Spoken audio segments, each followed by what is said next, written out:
ये ब्लैंक क्यों है? यही क्यों दिखाती है ब्लैंक ब्लैंक? ये फंक्शन लिखा। अब हमको क्या करना है, यहाँ पे स्टूडेंट वाला जो टेबल है वहां से डेटा निकालना है। ठीक है, तो वहां से हम डेटा निकाल रहे हैं, तो डेटा नाम का एक वेरिएबल बनाया है यहाँ पे, student dot object dot all. पूरा डिटेल है, ये बंद करना पड़ेगा। कर दो सर, बंद कर दो। Student dot object dot all हम तुम्हारे सिस्टम पे कोड करेंगे उधर ही सीधा। नहीं नहीं सर, यहीं पे आप पहले बता दी, उसके बाद कर। अब यहाँ से क्या हुआ, हमारा पूरा डेटा आ गया। अगर आप चाहो तो यहाँ पे आप इसको प्रिंट करके चेक कर सकते हो। क्वेरी सेट के फॉर्मेट में ऑब्जेक्ट वन, यहाँ पे स्ट्रिंग अगर मेथड लगा दिया आपने स्टूडेंट पे, स्टूडेंट पे लगाया क्या? नहीं लगाया। str इस पे str मेथड नहीं लगी, मतलब यहाँ पे object one, object two, object three, इस फॉर्मेट में आपके पास ये डेटा प्रिंट होगा। ठीक, फिर हम यहाँ पे अगर इस डेटा को और डिटेल पे चेक करना चाहें तो यहाँ पे डेटा डॉट वैल्यूज, वैल्यूज करके एक क्वेरी होती है जो क्या करेगा, इसकी सारी वैल्यूज आपको दिखाएगा, तो डिक्शनरी फॉर्मेट में अब आपको दिखने लगेगा।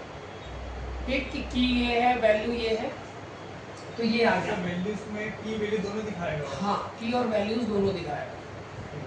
ठीक, इसी के अंदर एक और ऐसे ही क्वेरी है आपकी, डेटा डॉट वैल्यूज लिस्ट।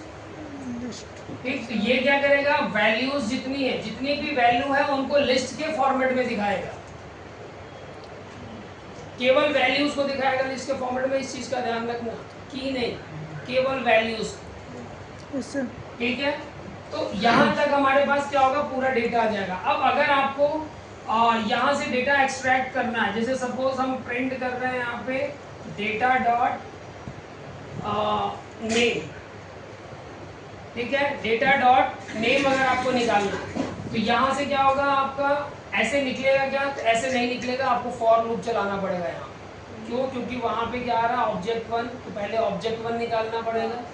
तो यहाँ से क्या करते हैं हम, suppose for I in data और फिर आई print I dot name,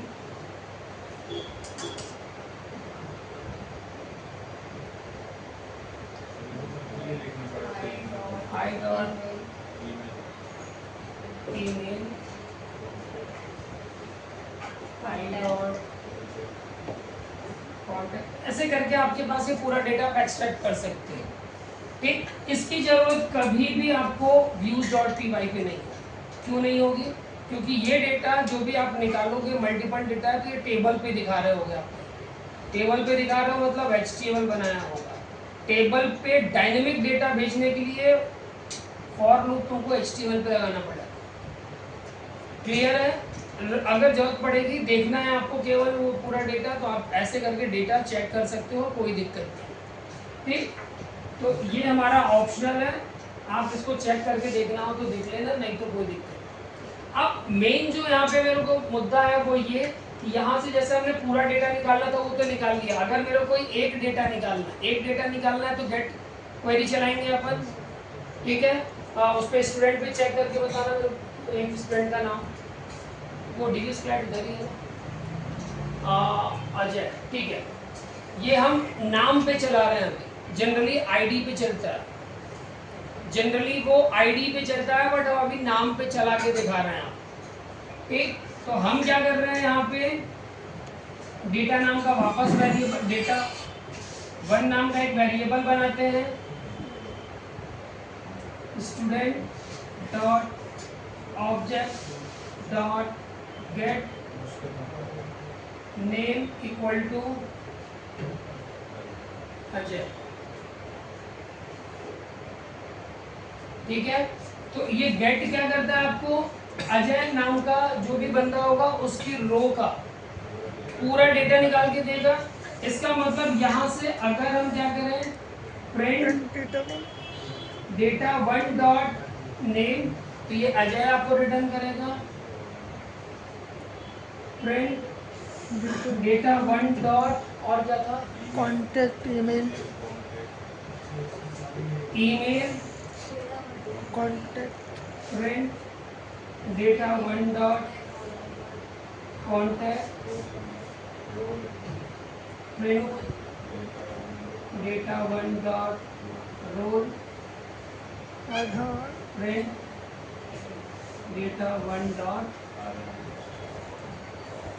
Aadhaar sir अगर सिंगल उसका प्रिंट में पूरे टोटल लिख सकते हो, लिख सकते हो कॉमा लगा के। अगर नेम के थ्रू अगर ये सब नहीं निकालना उसका नेम एक्सेस करके पूरा ईमेल आईडी सब निकाल सकते हैं क्या?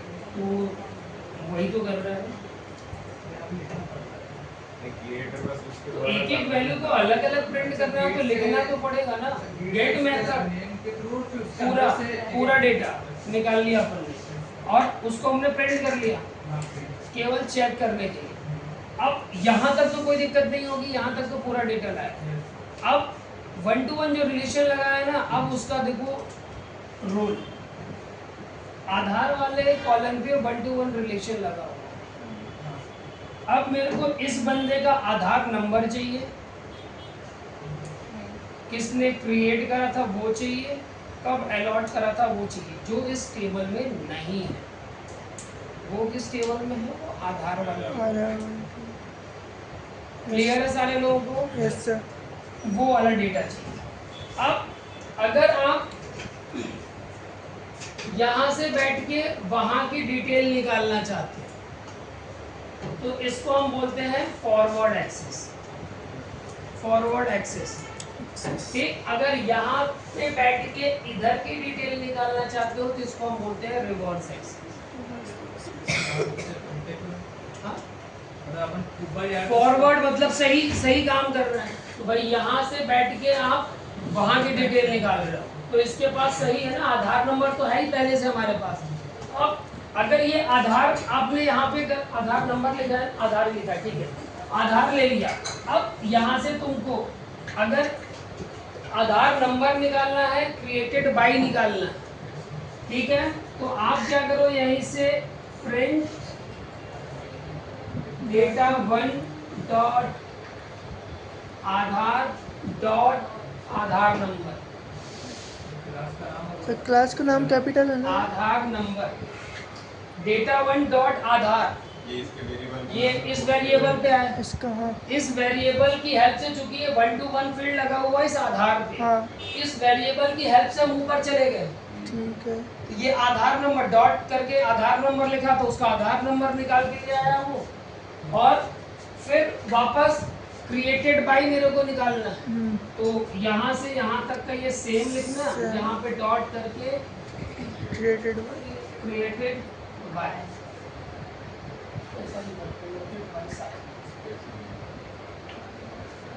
समझ में आया सारे लोगों को? Yes, sir. तो हम क्या कर रहे हैं, यहाँ पे स्टूडेंट जहाँ पे 1 to 1 फील्ड लगी हुई है, जहाँ पे रिलेशन लगा हुआ है, वहीं से हम दूसरे का डेटा निकाल रहे हैं तो ये फॉरवर्ड एक्सेस है, सीधा सीधा काम कर रहे हो।